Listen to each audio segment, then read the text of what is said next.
An entitled kid seriously injured my child, and his Karen mom told me it was my problem and that he probably deserved it. When she refused even to discuss helping with the mounting medical bills, I decided it was time to take legal action, a path I never imagined I would walk. However, what I discovered when I began investigating her background was a shocking secret about her own mother that changed everything. This is a story about how justice doesn't always come from a courtroom, but sometimes from the most unexpected corners of your past, and how the lessons we learn as children can reappear to right the wrongs of the present. It was one of those perfect late spring Saturdays, the kind of day that feels like a reward for surviving another long gray winter.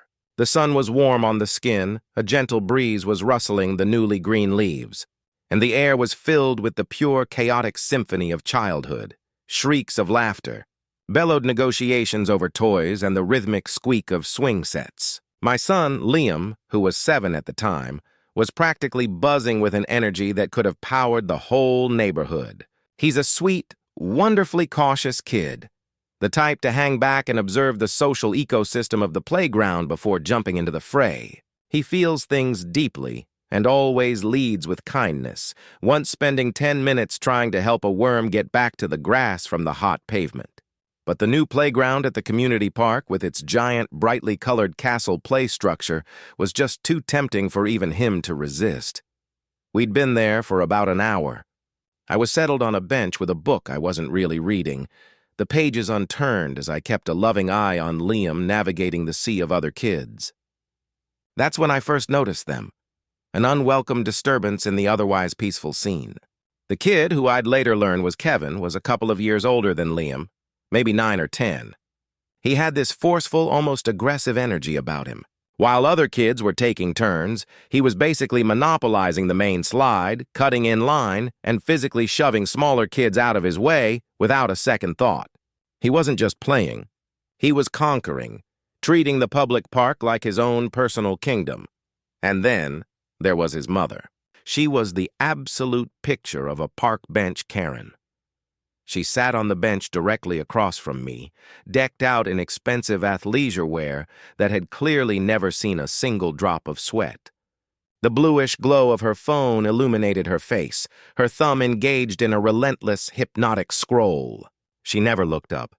Not when her son snatched a bucket from a toddler, causing the little girl to burst into tears. Not when he used a swear word that made a few parents nearby visibly flinch and pull their own children a little closer. Her entire posture screamed disinterest, as if the standard unspoken rules of a shared public space were far beneath her. I felt that little spike of annoyance every parent feels when they see another parent thoroughly checked out, letting their kid run wild without a shred of guidance. I made a mental note to keep Liam clear of them and went back to watching my son, pushing down the urge to say something. Liam, in his typically cautious way, had been circling the main play structure, his eyes fixed on the big rock wall that led to the very top. The problem was that Kevin had decided it was his personal fortress. I saw Liam approach the bottom of the wall, look up at Kevin, and wait patiently. It was his quiet, polite way of asking for a turn, of showing he was ready to play too. From where I was sitting, I saw Kevin look down, his face contorting into a sneer of pure disdain. He then deliberately kicked a spray of wood chips right down at Liam's face. Liam flinched and backed away, his expression a heartbreaking mix of confusion and disappointment. My protective instincts were screaming. Every fiber of my being wanted to march over there and confront that woman, to point out what her son had just done. But I hesitated, caught in that classic parenting dilemma. Part of our job is to let them figure out these minor social battles on their own.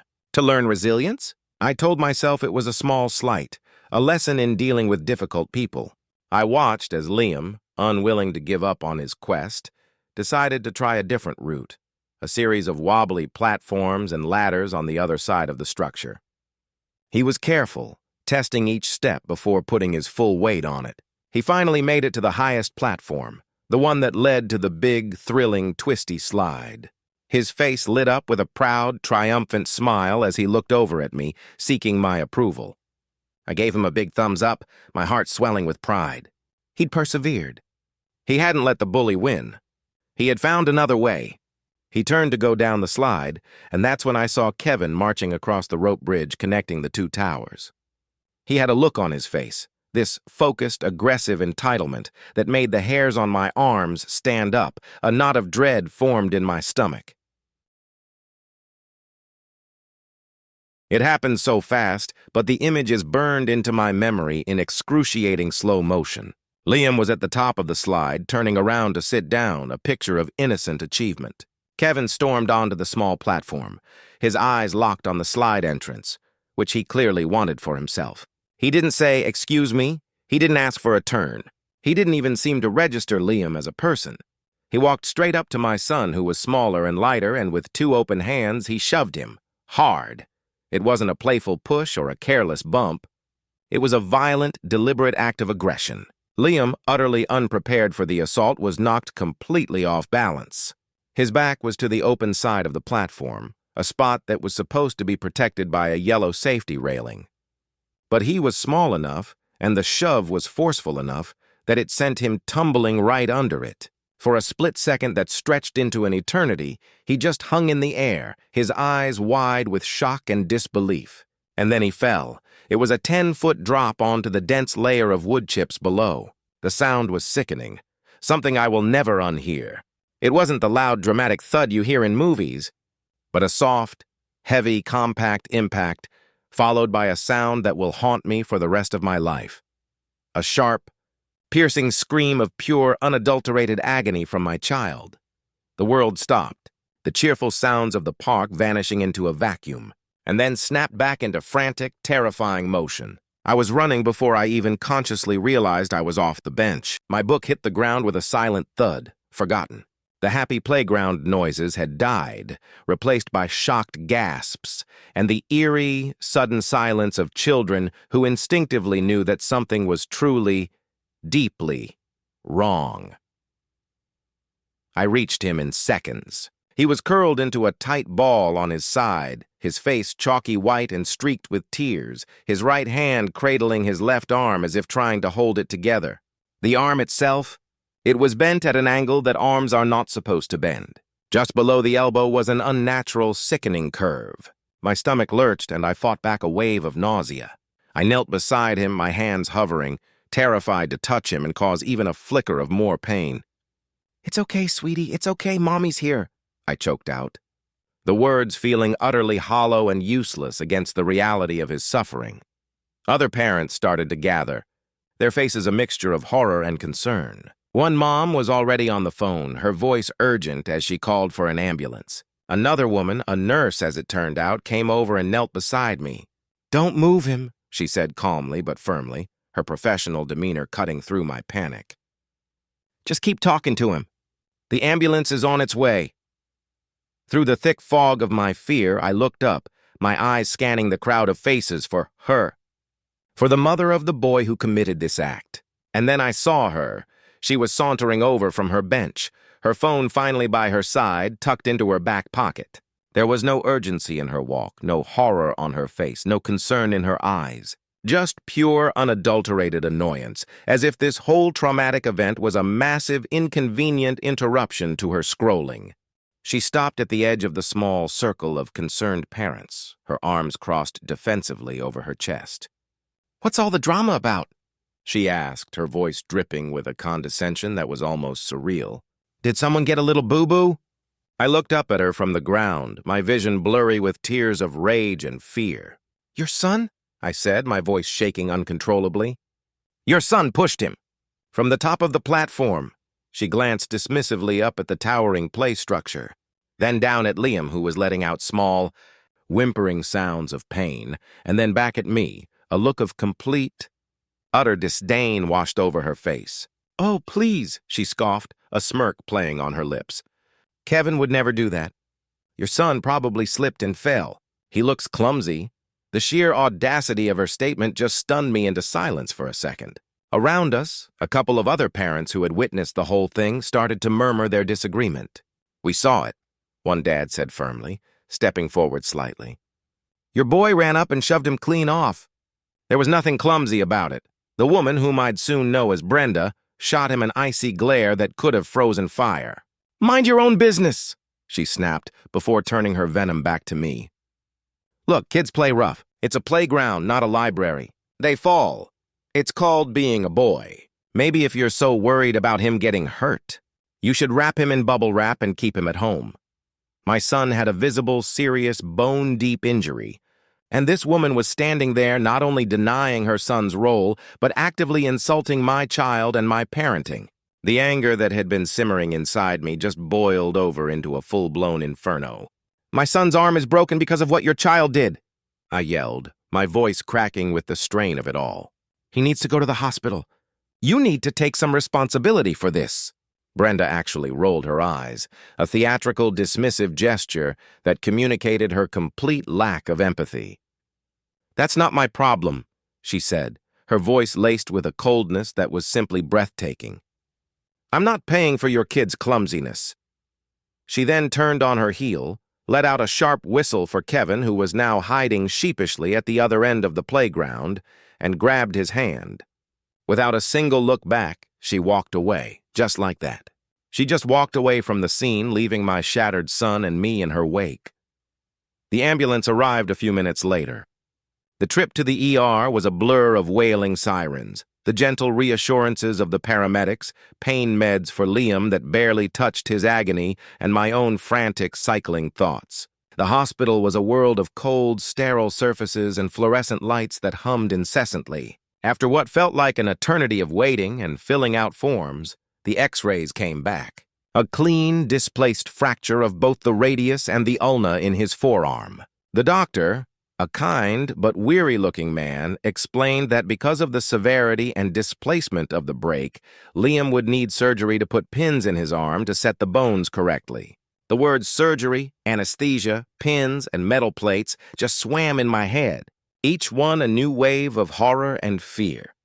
That night, with Liam finally sleeping fitfully in his sterile hospital bed, his small arm encased in a temporary cast, the reality of the situation crashed down on me. The medical bills were going to be massive. The surgery, the multi-day hospital stay, the follow-up appointments, the inevitable physical therapy. I'm a single mom. I have insurance, but the deductible is high, and I knew it wouldn't cover everything. The financial fear was a cold, terrifying weight in my chest. But underneath that fear was a hard, white-hot knot of pure anger. It wasn't just about the money. It was about the profound injustice of it all. Brenda's callous dismissal, her absolute, smug refusal to accept a shred of responsibility, was something I just could not let go of. The next day, after getting her name and number from the helpful dad at the park, I decided to try one more time to be civil. I took a deep breath, steeling myself, and called her. She answered on the third ring. "Hello?" she said, her tone already impatient. "This is Sarah," I said, trying to keep my voice as level and calm as I could. "Liam's mother." "From the park yesterday." A heavy, annoyed sigh came through the phone. "Oh, it's you. What do you want?" "I wanted to let you know that Liam's arm is broken in 2 places," I stated, sticking to the facts. "He's having surgery this afternoon to have pins put in. The medical bills are going to be significant. Since your son caused the injury, I need your homeowner's insurance information." There was a short, charged silence, and then she exploded. "Are you out of your mind?" she shrieked, her voice so loud and shrill that I had to pull the phone away from my ear. "I told you we are not responsible for your defective kid. This is nothing but a pathetic shakedown. You're probably just some lowlife trying to scam a hard-working family. You're not getting a single dime from me. Don't you ever contact me again!" And with a final furious sound, she hung up. I just stood there in the quiet hospital corridor, the phone still in my hand, shaking with a rage so profound I thought it might swallow me whole. That was it. She called me a scammer. She insulted my son. She belittled his excruciating injury and showed a level of cruelty I didn't think was possible in a person. The door for a civil resolution hadn't just been closed. It had been slammed, locked, bolted, and barricaded. Fine. If she wanted to do this the hard way, we would. That night, after Liam was settled at home, I sat at my kitchen table, the first hospital bill lying there like a threat. The number was staggering. I dove into the internet, my fingers flying across the keyboard. I'm not a litigious person by nature. The idea of lawyers, courts, and lawsuits fills me with deep anxiety. But staring at that first estimate from the hospital, a number that literally took my breath away, I knew I didn't have a choice. Brenda's cruelty had backed me into a corner. She left me no other option. I started searching for things like child injuries, another child liability, and parental responsibility for child's actions. I got a crash course in civil tort law, my kitchen table turning into a makeshift legal library. It all seemed to come down to a concept called negligence. But then I found the term that really clicked, the phrase that seemed to describe the situation perfectly: negligent supervision. It was as if a light bulb went off in my exhausted, angry brain. Brenda's inaction was a direct cause of what happened. Her conscious choice to abdicate her parental duty and stare at her phone while her son terrorized the playground, that was the very definition of negligence. The more I read, the more my swirling, chaotic anger began to cool and harden into a cold, diamond-hard resolve. She thought she could walk away. I was going to prove her profoundly wrong. The next morning, my resolve firm, I made an appointment with a personal injury lawyer, a Mr. Davis, whose website seemed approachable and kind. I was a nervous wreck walking into his formal, book-lined office, feeling completely out of my element. But he was a gentle, grandfatherly man with kind eyes, and he put me at ease immediately. He listened to my entire story without interruption, his expression growing more serious as I spoke. He carefully looked at the photos I'd taken of Liam's arm and the detailed notes I'd scribbled about the incident. When I finally finished, my voice hoarse, he leaned back in his leather chair. "Sarah," he said, his tone firm but reassuring, "you have a powerful case. This is a textbook example of negligent supervision. Brenda had a duty to supervise her son in a public space. She breached that duty, and that failure directly caused Liam's significant injury. Her subsequent behavior and refusal to cooperate only strengthen our position and demonstrate her consciousness of guilt." He patiently walked me through the process. First, he'd send a formal demand letter to Brenda. Often, he explained, this is enough to get someone's attention. A letter from a law firm has a way of encouraging people to call their insurance company. Nobody really wants a lawsuit. If that failed, we'd file a formal lawsuit. To do that, he needed her full legal name and current address. The problem was, all I had was a first name, Brenda, and a phone number that she would likely never answer again. "That's not uncommon," Mr. Davis said, waving off my concern. "Leave it with me. We'll have a private investigator find her details. It's a standard procedure and usually takes very little time. A private investigator." It sounded so dramatic, so much like a television show, but it was just one more step on this surreal path I was being forced down. A few days later, Mr. Davis sent the letter. We waited. The days ticked by. 10 days passed with nothing but suffocating silence. His office left messages on her voicemail that were never returned. It was clear Brenda was sticking to her strategy. Ignore me, and I would eventually go away. "All right," Mr. Davis said over the phone, a note of frustration in his own voice. "She wants to play hardball. Let's file the suit. I've authorized the PI. He's perfect. He should have her complete information for the summons in a day or two." The great, slow wheels of justice were finally turning. I had no idea they were about to take me somewhere I could never have predicted. 2 days later, an email from Mr. Davis's office hit my inbox. The subject line was clinical and straightforward. PI report attached. My heart started hammering against my ribs. This was it, the moment of truth. Brenda, the faceless, shrieking voice on the phone, was about to become a real, tangible person with a name and an address, a person who couldn't hide behind a blocked number anymore. With a trembling hand, I clicked open the attached PDF, her full name, Brenda Miller, an address in an affluent gated neighborhood across town. A list of assets, including property and vehicles, confirmed that she could easily pay for Liam's bills 10 times over without even noticing. I felt a grim, cold satisfaction. The hiding was over. The accountability was coming. The report was concise, consisting of just 2 pages of dry, factual data. But for context, as part of a standard background check, the investigator had included some basic family information. Date of birth, marital status, divorced. And then 2 lines of simple text that made the entire world tilt on its axis. Father's name, deceased. Mother's name, Eleanor Vance. I stared at the name, my brain refusing to process it. Eleanor Vance. It couldn't be. It was impossible. I had to reread the name, and then a third time, my finger tracing the letters on the cold computer screen as if to confirm they were real. Eleanor Vance.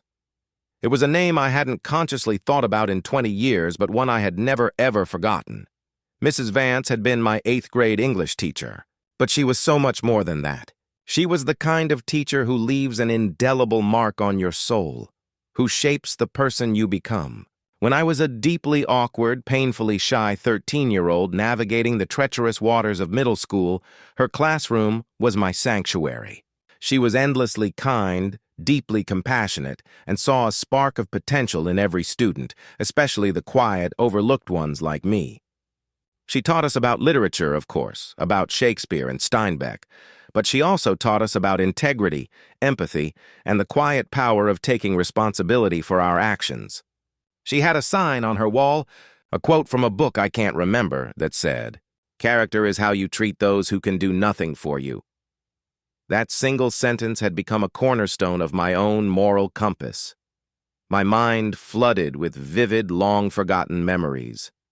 Her encouraging notes were written in red pen in the margins of a deeply personal short story I wrote. The time she stayed after class for nearly an hour to help me understand a poem, not because I was struggling, but because she knew I wanted to grasp its meaning. I remembered her talking about her own daughter, a girl a few years older than us. She never used her name, just my daughter. She always spoke of her with so much love and pride, but now, looking back through the lens of time, I remembered there was sometimes a flicker of worry in her eyes. I was just a kid. I didn't understand it at the time. How could this be? How could Brenda Miller, this cruel, entitled, heartless woman, be the daughter of Eleanor Vance, the very person who taught me the definition of compassion? The two realities didn't compute in my brain. Brenda wasn't just a horrible stranger anymore. She was the daughter of my mentor, and she was the living, breathing antithesis of everything her mother stood for. The white-hot anger I held for Brenda didn't disappear, but now it was tangled up in a messy knot of shock, confusion, and a deep, aching sadness. A sadness for Mrs. Vance. Did she know what her daughter had become? Did she know her daughter was the kind of person who would let her child injure another and then walk away? The lawsuit was no longer a simple, clear-cut case of making a horrible woman pay up. It was now hopelessly entangled with the legacy of a good person who had made a huge, positive difference in my life, and I had absolutely no idea what to do. For the rest of the day, I walked around in a total daze. I'd look at Liam, now trying to learn how to play his video games one-handed, and the rage would flare up. Then I would think of Mrs. Vance's kind face, and it would be doused in a flood of conflicting loyalty. The plan had been so simple: sue Brenda, get justice for my son. But now, suing Brenda felt like a betrayal of her mother. It felt like dragging the name and legacy of a wonderful, honorable woman through the public mud of a lawsuit. My righteous anger was now complicated by a strange, unwelcome pity for Brenda and an overwhelming sense of loyalty to Eleanor Vance. I couldn't bring myself to go through with it, not like this. There had to be another way. The next morning, I called Mr. Davis. "I need to see you," I said, my voice tight. "Something's come up with the case." In his office, I laid out the whole bizarre, unbelievable situation, explaining who Eleanor Vance was to me and the profound impact she'd had on my life. "I can't just have a process server show up and serve these papers," I said, shaking my head. "I can't bring this fight to her doorstep without at least trying something else first. It feels wrong." I expected him to be frustrated, to tell me that my personal feelings were irrelevant to the legal facts, but he didn't. He just listened intently, his fingers steepled under his chin. "This is unexpected," he said slowly, processing the new information. "I understand your position, Sarah. This is more than just a legal dispute for you now. It's personal in a way we couldn't have foreseen. So what do you want to do?" A new plan was forming in my mind. One based not on legal strategy, but on the very lessons Mrs. Vance herself had taught me all those years ago. Accountability, responsibility, empathy. "I want to talk to her," I said, the decision solidifying as I spoke the words aloud. I want to talk to Eleanor Vance. Finding her was surprisingly easy. A quick search online brought up a landline phone number listed under her name. For an hour, I just stared at the number on my screen, my stomach twisted in knots. What would I even say? "Hi, Mrs. Vance. Remember me from 20 years ago? Well, your daughter is a monster, and I'm about to sue her into the ground." It felt impossible. Finally, channeling a courage I didn't know I had, I took a deep breath and dialed. A voice answered on the second ring that was older, a little weaker, but still held the same unmistakable warmth and intelligence I remembered so clearly. "Hello? Mrs. Vance?" I asked, my own voice barely a whisper. "This is Sarah Jenkins. I was in your 8th grade English class, a long time ago at Northwood Middle." There was a thoughtful pause. "Sarah Jenkins," she repeated, the name rolling over in her mind. And then a spark of recognition. "Oh my goodness. The writer. You wrote that beautiful, heartbreaking story about the little bird with the broken wing. Of course I remember you. Sarah, how are you, dear?" Tears immediately pricked my eyes. After all these years, she remembered me. She remembered my story. "I'm okay, Mrs. Vance," I managed to say. "It's so good to hear your voice." We caught up for a few brief, pleasant minutes, but I knew I had to get to the real, agonizing reason for my call. "Mrs. Vance?" I began, my voice trembling despite my best efforts. "The real reason I'm calling is, it's challenging. It's about my son, Liam, and it's also about your daughter, Brenda." I told her everything. I started with the perfect Saturday at the park. I ended with the vicious, hateful phone call and the impending lawsuit. I presented the facts as calmly and objectively as I could, trying to channel the maturity she had once instilled in me. I spoke not as a bitter stranger seeking revenge, but as her former student, appealing to the unshakable sense of right and wrong that she had so passionately taught me. When I finished, the silence on the other end of the line was long, heavy, and palpably weighted. Then I heard a shaky, ragged breath.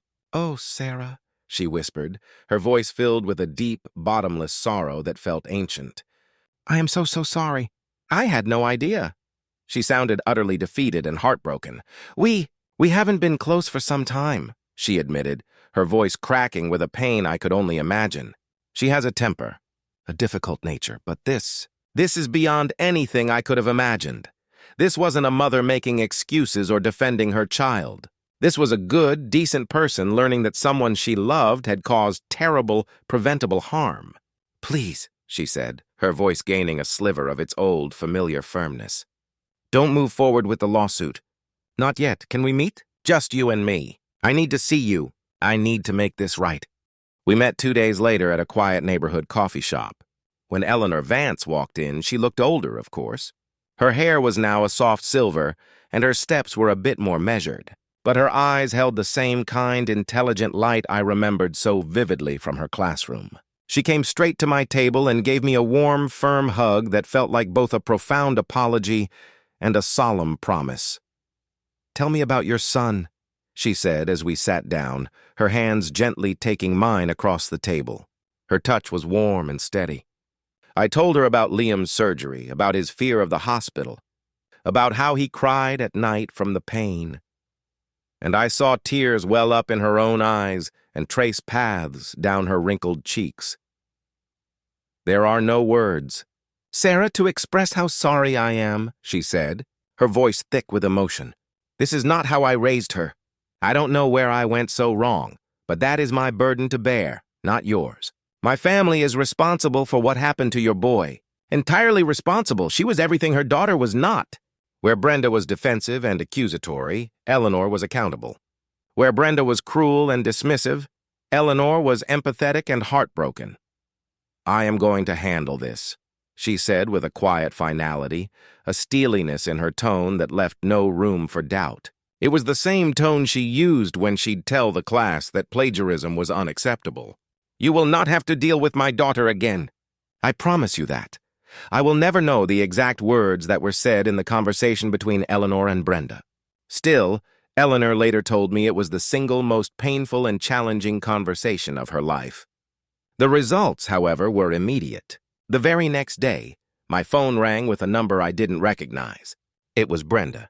Her voice was quiet, subdued, and stripped of all its earlier arrogance. "Sarah," she said, the word sounding foreign in her mouth, I'm calling to apologize for what Kevin did and for how I acted. It was unacceptable. It was a forced, awkward, clearly coerced apology, but it was an apology nonetheless. She told me a courier was on the way to my house with a check. Less than 2 hours later, a professional courier delivered a crisp envelope to my door. Inside was a cashier's check. When I saw the amount, I had to sit down. It was a staggering sum. It covered every single penny of Liam's projected medical bills, the surgery, the hospital stay, the physical therapy, plus a generous additional sum that was a silent, powerful acknowledgement of the pain and suffering her actions had caused. With that check held tightly in my hand, a wave of relief washing over me, I called Mr. Davis and told him to drop the lawsuit immediately. But that wasn't the end. A week later, another envelope arrived in the mail, this one a personal letter from Eleanor. Inside was a handwritten note and a certificate for a college savings bond she had opened in Liam's name. "This is not for the injury," she wrote in her elegant, familiar script. "This is for his future. Think of it as a gift from a teacher to a student's son, a small way to affirm that kindness and character in the end must prevail. Character is how you treat those who can do nothing for you, and your son deserved better from my family." I tried to refuse, calling her to say it was too much, but she gently insisted. It was her way of closing the circle, of imposing a moral balance where there had been none. In the end, I got justice for my son, just not in the way I ever expected. The real victory wasn't winning a judgment in court against a terrible person. It was watching the deeply ingrained values of a good teacher ripple through time and force and accountability that no lawsuit ever could have. It was the quiet, decisive victory of character over cruelty, of empathy over entitlement. Liam's arm has healed now, though he still has a faint scar just below his elbow that he calls his pirate scar. But what I hope he truly remembers from all of this isn't the shock of the fall or the pain of the break, but the lesson that followed, that even when you run into ugliness and injustice in the world, there are good people who will stand up for what is right, and sometimes they're connected to us in the most surprising and wonderful ways. What would you have done in my situation? Would you have proceeded with the lawsuit regardless, or would you have taken a chance and reached out to the mother of the woman who wronged you? Let me know your thoughts in the comments below. And if you enjoy stories about justice, character, and unexpected twists, make sure to like and subscribe for more.